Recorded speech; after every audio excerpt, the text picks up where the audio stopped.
was I began to pray, people began to show up to pray.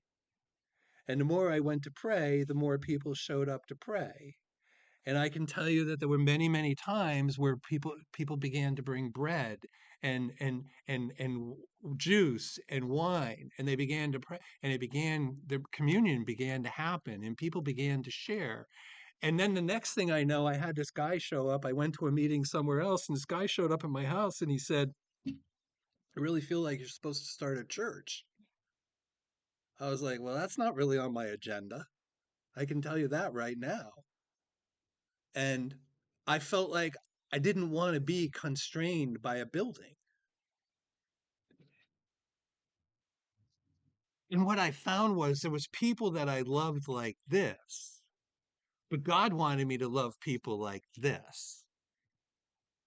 And so I was moved here, moved to where I lived. And the reason I moved there was because a job I took, everywhere I went in that job, I ended up ministering to people and telling them about the love of the Father and going through this whole thing.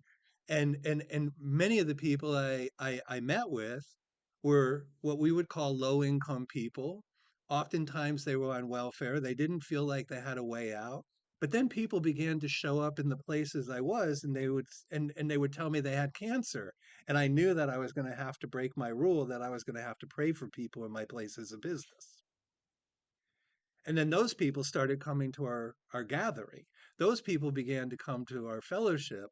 Those people began to show up. And all of a sudden, once again, Tina and I didn't have an empty space in our house because people ended up who were broken coming and staying in our house.